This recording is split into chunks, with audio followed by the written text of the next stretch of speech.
গৃহশিক্ষক YouTube চ্যানেলে সকল ছাত্রছাত্রীদের জানাই শুভকামনা। আজ আমরা এই ক্লাসে মাধ্যমিক ইতিহাসের ৫ নম্বর অধ্যায় থেকে তোমরা কোন বিষয়গুলো ভালোভাবে পড়বে সেই বিষয়ে আমরা কিছু আলোচনা করব। এই অধ্যায়ের যে গুরুত্বপূর্ণ বিষয় সেইগুলো কিভাবে তোমরা সহজে পড়বে এবং কিভাবে তোমরা সেগুলো সহজে বুঝতে পারবে সেইগুলো আমরা তোমাদের বুঝিয়ে দেব। ঠিক আছে? তাহলে এখানে ৫ নম্বর অধ্যায় আমাদের যেটা, সেই অধ্যায়ের নাম হচ্ছে চিন্তা, বিকল্প চিন্তা ও উদ্যোগ, বৈশিষ্ট্য পর্যালোচনা। ঠিক আছে? তাহলে এখানে বিকল্প চিন্তা মানে হচ্ছে যে একটু অন্যরকম কিছু চিন্তাভাবনা এখানে আমরা ভারতীয়দের মধ্যে দেখতে পাবো। ঠিক আছে? তাহলে আমাদের চ্যানেলটা এখনও সাবস্ক্রাইব যারা করোনি তারা সাবস্ক্রাইব করে বেল আইকনটা প্রেস করে রাখবে। তাহলে আমাদের চ্যানেলে নতুন ক্লাসগুলো তোমরা অবশ্যই দেখতে পাবে। ঠিক আছে? তাহলে এখানে প্রথমেই আমরা যেটা দেখছি সেটা হচ্ছে যে বাংলায় ছাপাখানার বিকাশ। তাহলে এই অধ্যায়ের শুরু দিয়ে এটা দিয়েই শুরু হচ্ছে যে বাংলায় ছাপাখানা কিভাবে বিকাশ হয়েছিল বা শুরু হয়েছিল এবং কিভাবে সেটা ছড়িয়ে পড়েছিল। এই বিষয়টা নিয়েই প্রথম কিন্তু তোমাদের এখানে পড়তে হবে। ঠিক আছে? তাহলে এখান থেকে তোমরা যে নামগুলো বা যে বিষয়গুলো অবশ্যই পড়বে সেটা হচ্ছে যে তোমাদের এখানে জেমস অগাস্টাস হিকি এই বিষয়ে কিন্তু তোমাদের অবশ্যই কিছু পড়তে হবে। তিনি ওই Halhed a grammar of Bengal language তিনি যেটা করেছিলেন, যে বইটা লিখেছিলেন এই বিষয়ে কিন্তু এখানে কিছু আলোচনা আছে। ঠিক আছে? আর এরপর তিনি এখানে আর কি করেছিলেন, তিনি তার চার্লস উইলকিন্সকে দিয়ে তিনি এই বইটা তিনি ছাপিয়েছিলেন চুঁচুড়ার একটা ছাপাখানা থেকে। এবং তারপরে পঞ্চানন কর্মকার নামে একজন, তাই তিনি কি করেছিলেন, তিনি কিন্তু কিছু ছাপার অক্ষর তৈরি করেছিলেন। ঠিক আছে? তাহলে আমরা কিন্তু এই অধ্যায়ে ছাপাখানার বিষয়ে কিছু অবশ্যই অনেক কিছুই জানতে পারবো। ঠিক আছে? আচ্ছা, তাহলে আরেকটা কথা তোমাদের এখানে বলে রাখতেই হবে, সেটা হচ্ছে যে ভারতের প্রথম ছাপাখানা তৈরি করেছিল কারা?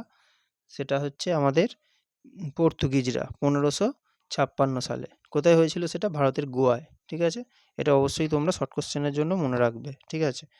আর এরপরে আরও যে এখানে আরও যে নামগুলো আছে যেমন সুরেশচন্দ্র মজুমদার, তিনিও কিন্তু আরও ভালোভাবে যাতে ছাপা যায়, প্রতিটা লাইন যাতে ধরে ধরে ছাপা যায় সেজন্য তিনি লাইনোটাইপ নামে একটা জিনিস তৈরি করেছিলেন, আবিষ্কার মানে একটা পদ্ধতি তিনি তৈরি করেছিলেন। এটাও একটা ভালোভাবে তোমরা এই বিষয়গুলো এখান থেকে দেখবে। ঠিক আছে?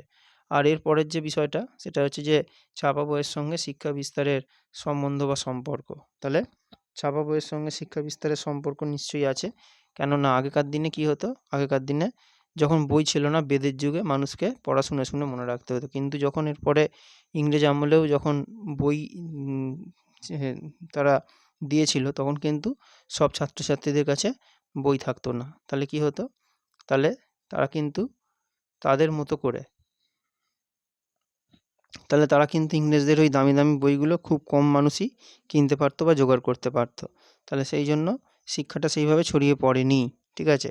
তাহলে এরপরে কি হলো? এরপরে বই ছাপা হলো এবং সমস্ত প্রায় সব ছাত্রছাত্রীকেই কিন্তু বই দেয়া হলো। বিনামূল্যেই কিন্তু বই দেয়া হলো। এবার এর ফলে কিন্তু শিক্ষাটা অনেক বেশি করে ছড়িয়ে পড়লো। ঠিক আছে? এটাই হচ্ছে যে ছাপা বইয়ের সঙ্গে শিক্ষা বিস্তারের সম্পর্ক। আর আমাদের ক্লাস কেমন লাগছে সেটা তোমরা কমেন্ট করে অবশ্যই জানাবে। আমাদের এই ক্লাসগুলো তোমরা অবশ্যই বন্ধুদের মধ্যে শেয়ার করবে।